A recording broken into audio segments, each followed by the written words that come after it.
Hello, this is Mrs. Decker, and in Objective 1C, we are going to be converting between moles and mass of a single substance.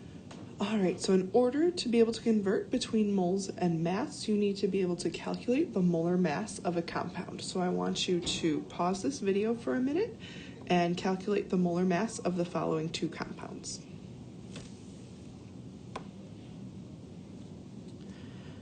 All right, so to calculate the molar mass of a compound, you need to add the mass of all of the elements from the periodic table. So magnesium has a mass of 24.30, and oxygen has a mass of 15.99. So when you take the masses from the periodic table, I want you to use 2 decimal places and do not round. So when you add up the mass of MgO, you get 40.29 grams per mole. So units with molar mass is very important. You need to make sure when you are calculating the molar mass of something, you label it with the units grams per mole. This means that in 1 mole of the substance, MgO, it weighs 40.29 grams.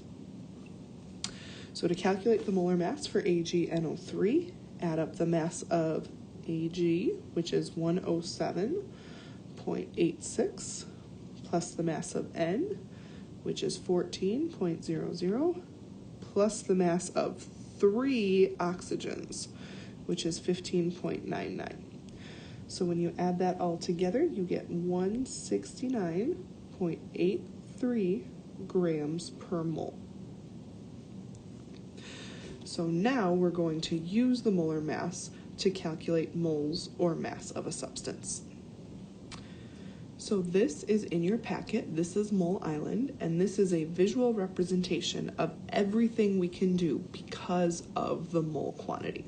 So if we have molecules of a particular substance, we can calculate moles, mass, or volume of that substance so long as we go through the mole.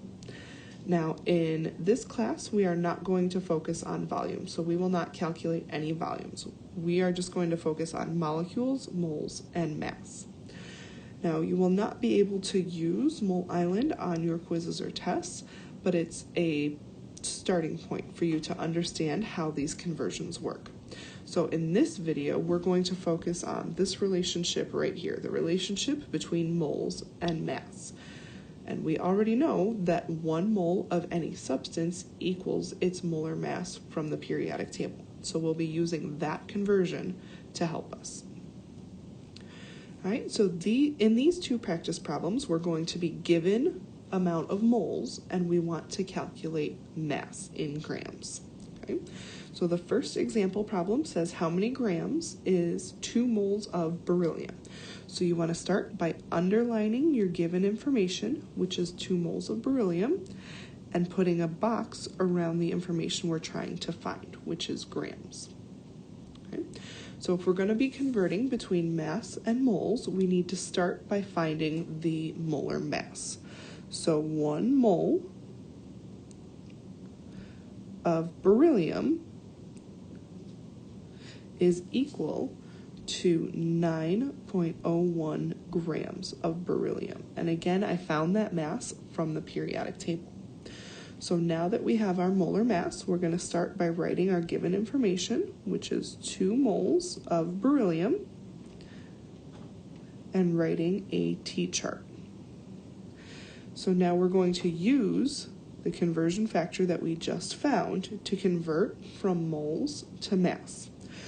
So you want to write 1 mole of beryllium on the bottom and 9.01 grams of beryllium on the top. So when we do this, you multiply by what's on the top of the T-chart and divide by what's on the bottom. So we'll be doing 2 times 9.01 divided by 1. So when you do this, when you divide the top by what's on the bottom, and your units are drawn correctly, moles cancels out because you have moles divided by moles, which cancels out. And we're left with grams, which is what we want. So when you do that math, you get 18.02 grams of beryllium. Now, it's really important that you not only include your answer, but the units and the compound. Okay. So for our next example, it says how many grams is 6 moles of copper chloride. So underline what's given, which is 6 moles of copper chloride, and put a box around what we're looking for, which is grams. So again, our first step is to find the molar mass of our compound, which is CuCl2. So when you add up the masses from the periodic table, you should get 134.44 grams of CuCl2. So now write your given information, which is 6 moles of CuCl2.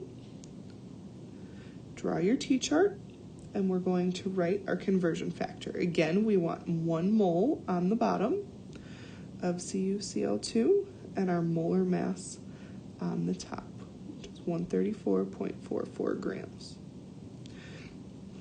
Okay, so what you'll be doing is 6 times 134.44 divided by 1.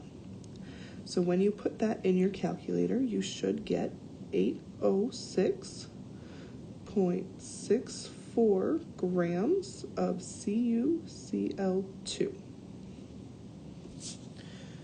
Okay, so now in our next 2 example problems, we'll be going from grams to moles. So the next example problem is how many moles are in 8 grams of helium. So underline your given information, which is 8 grams of helium, and put a box around what you're looking for, which is moles. So again, we want to start by finding the molar mass. So 1 mole of helium is equal to 4.00 grams of helium from the periodic table. So go ahead and write your given information, 8 grams of helium, and draw the T-chart. So now, since we're starting with grams, we're going to put 4 grams of helium on the bottom and 1 mole of helium on the top. So now, this time, we'll do 8 times 1 divided by 4. So when we do 8 grams of helium divided by 4 grams of helium, grams cancels out and we're left with moles, which is what we're trying to find. So when you do the math, you get 2 moles of helium. And for our last practice problem, we have how many moles are in 25 grams of NaCl. So underline your given information, which is 25 grams of NaCl, and put a box around what you're looking for, which is moles. So again, start with your molar mass. So 1 mole of NaCl is equal to 58.48 grams of NaCl. So write your given information, 25 grams of NaCl. Draw your T-chart, and again, we have grams in our given information, so we want to put our molar mass down here so that when we divide, grams will cancel out, and 1 mole on the top. So again, grams will cancel out. So we're going to do 25 times 1 divided by 58.48. So that will give you 0.43 moles of NaCl. So you have some practice problems in your packet to work on. If you have questions, please see me.